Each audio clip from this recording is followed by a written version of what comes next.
Bienvenidos a Extensión Ministerios Filadelfia. Continuamos con el reino de los cielos. El tema se titula El poder de la autoridad. Cuando se habla de un reino, se menciona un rey, un territorio, unos súbditos, la autoridad, que es el principio y fundamento en el cual se sustentan todas las relaciones dentro de él. Hay un rey en todo reino que expresa su voluntad a través de principios, de leyes, de mandamientos y ejerce directamente la autoridad. El rey tiene súbditos que a su vez ejercen una autoridad delegada sobre quienes se les concede tener autoridad.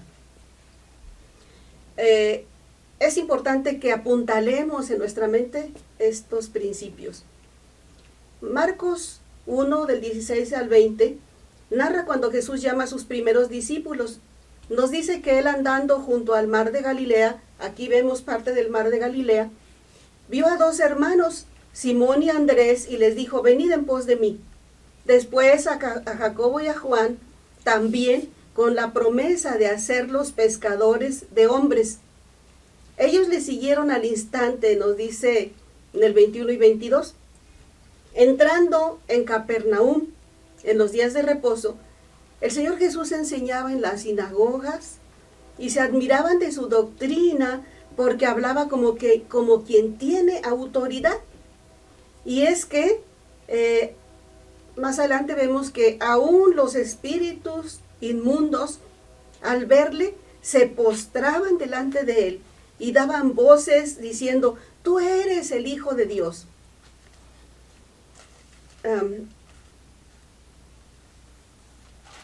Vamos a irnos a Marcos 3.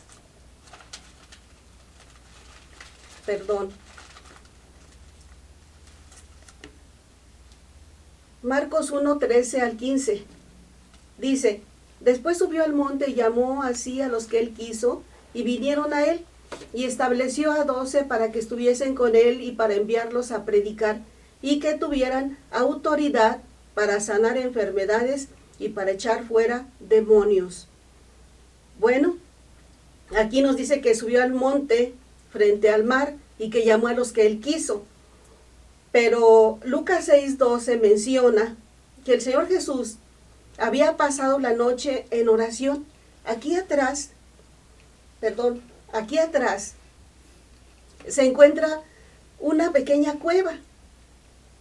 Se cree que el Señor Jesús iba a orar precisamente a este lugar. Ahí es donde él pasaba orando. Pasó toda la noche orando antes de iniciar su ministerio. ¿Qué quiere decir?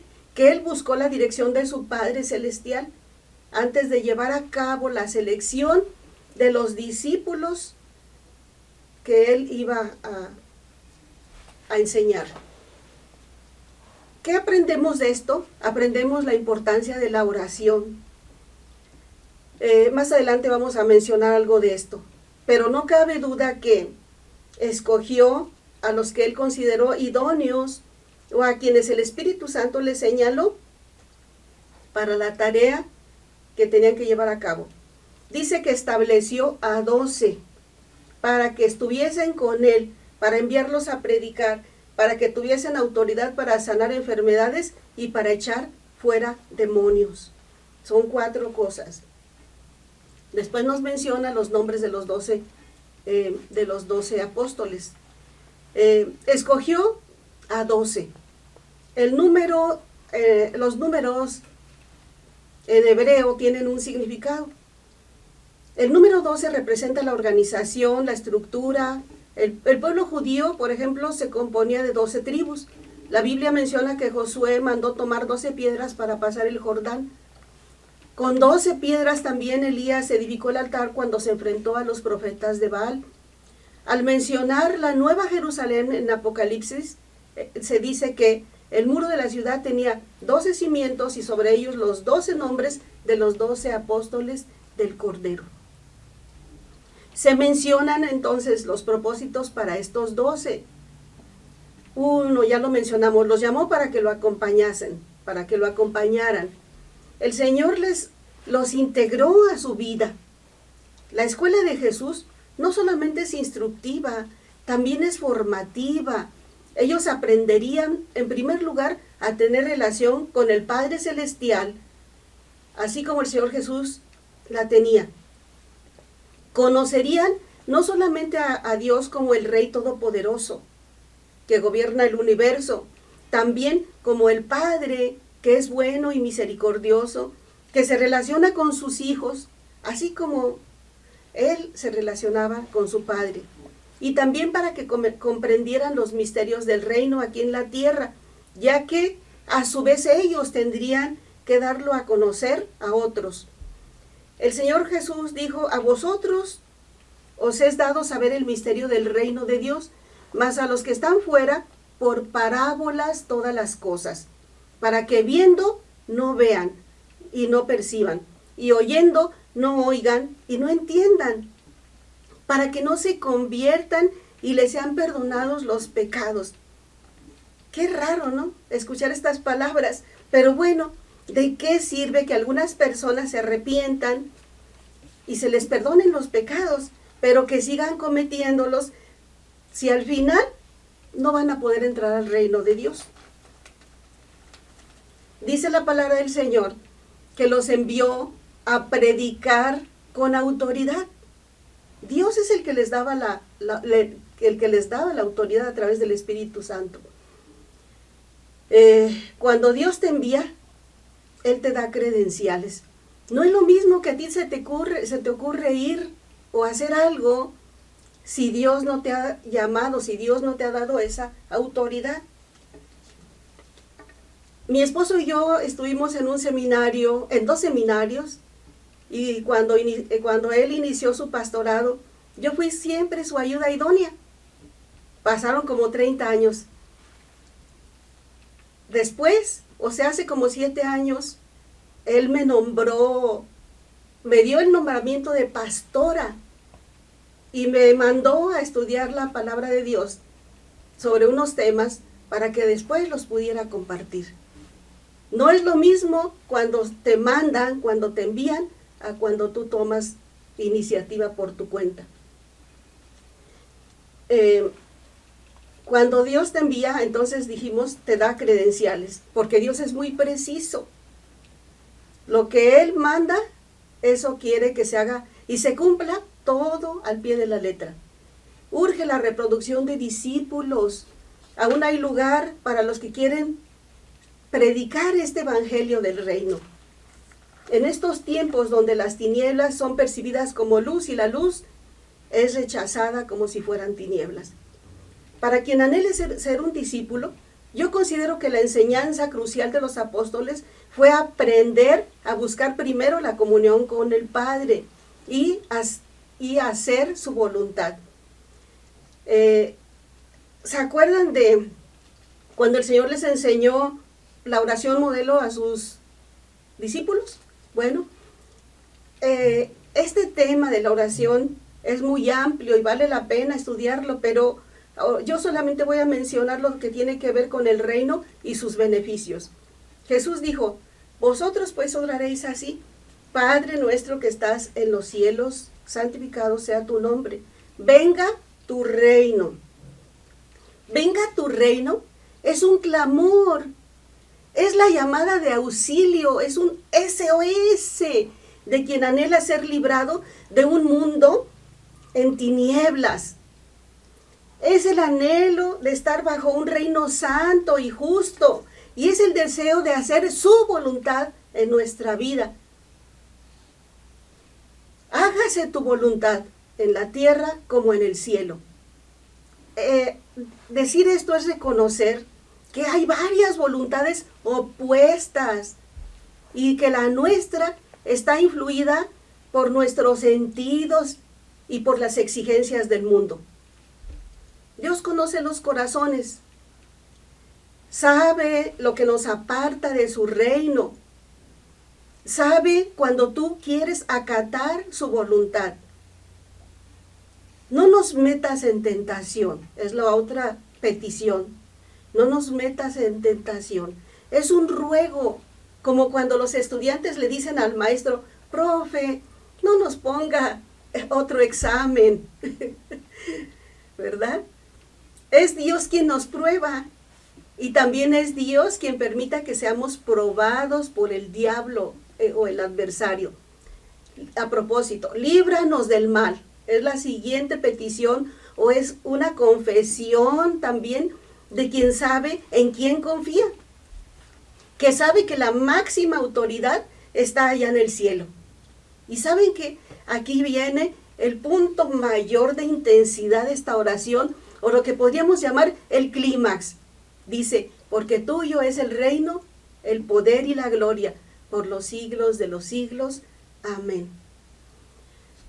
Los 12 escogidos respondieron al llamado, abandonaron lo que era la fuente de sus ingresos, lo que eran sus recursos en los que se apoyaban. Incluso Jacobo y Juan, a orillas ahí del mar, abandonaron a su padre, quien no protestó ni tampoco trató de detenerlos. Jesús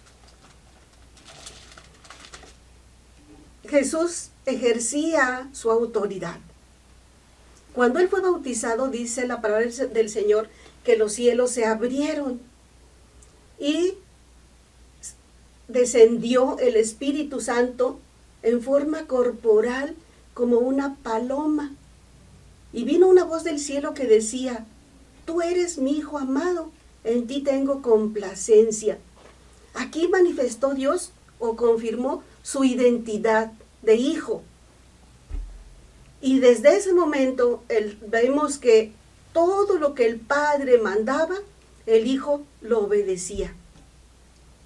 ¿Qué identidad tienes tú que estás mirando? ¿Somos hijos? ¿Nos podemos considerar como hijos?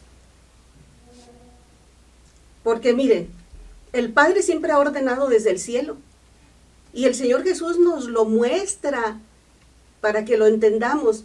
El Padre Celestial ordenaba desde el cielo y Jesús obedecía. Juan 12, 49 al 50, dice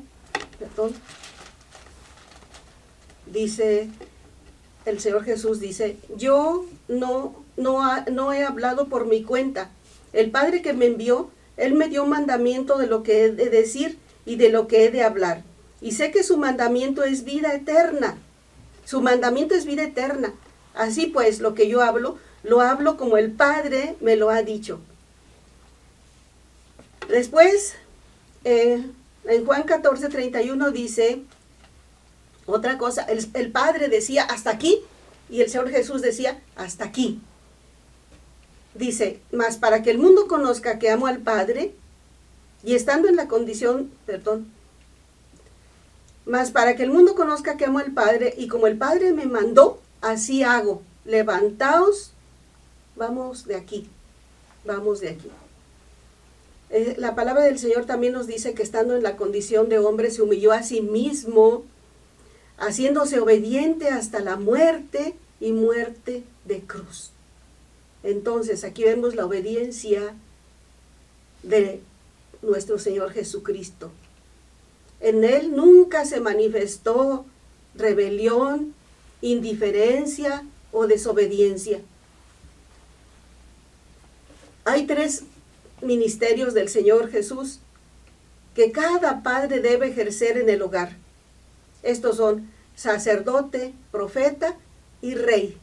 Como sacerdote, cada padre debe de interceder por sus hijos, así como lo hacía Job. Como profeta, debe alimentarlos con la palabra de Dios diariamente, y él puede llegar a ser rey cuando sepa gobernar su casa cumpliendo la ley de Dios. No con sus propios principios ni con lo que él cree, sino con la palabra de Dios. Recuerden que la autoridad comienza en el cielo, de ahí baja a la tierra. ¿Qué clase de discípulos busca Dios? Bueno, no voy a hacer una consulta popular. Dios no las hace, Él manda y nosotros tenemos que obedecer. Dios busca personas idóneas que estén dispuestas a obedecer. ¿Qué buscó en Abraham? Y Jehová dijo, encubriré yo a Abraham lo que voy a hacer, sabiendo que Abraham ha de ser una nación grande y fuerte, y habiendo de ser benditas en él todas las naciones de la tierra, porque yo sé que él mandará a sus hijos y a su casa después de sí, que guarden el camino de Jehová, haciendo justicia y juicio, para que haga venir Jehová sobre Abraham lo que había hablado acerca de él. Él es el padre, el que manda e impone la disciplina en el hogar. Ninguna familia, iglesia o nación que pase por alto este principio de autoridad va a poder ser útil a Dios. Los envió para sanar enfermedades. Dice la palabra del Señor, y estas señales seguirán a los que creen. Es solamente a los que creen. Los discípulos creían. Hechos 4:30 nos dice, ahora, Señor, mira sus amenazas y concede a tus siervos que con todo denuedo hablen tu palabra, mientras extiendes tu mano para que se hagan sanidades y señales y prodigios mediante el nombre de tu santo Hijo de Dios. Otro versículo voy a mencionar. Es el último. Dice que la gente oía a Esteban y que veían las señales que Esteban hacía. Bueno, en el ministerio de los apóstoles se unen dos cosas: la acción de Dios y la mano de Dios. Por eso Pablo dice, porque el reino de Dios no consiste en palabras, sino en poder. Cuando los siervos de Jesús ejercen el ministerio, estas dos van juntas, la acción del siervo y la acción del rey. Los envió para echar fuera demonios. Cuando los siervos del rey son enviados a extender el reino de los cielos, se introducen tarde o temprano donde el príncipe de las tinieblas tiene dominio, pero las puertas del infierno no prevalecerán contra el embate de la iglesia. El reino de Dios tiene un gobierno santo, justo, eterno. Y bajo este reino, sus siervos se rigen bajo los mismos principios: buscar la comunión con Él, con el Padre, predicar el evangelio del reino, sanar enfermos, echar fuera demonios. Hoy igual que en ese tiempo, las personas en todas partes sufren por problemas que no son físicos, son espirituales.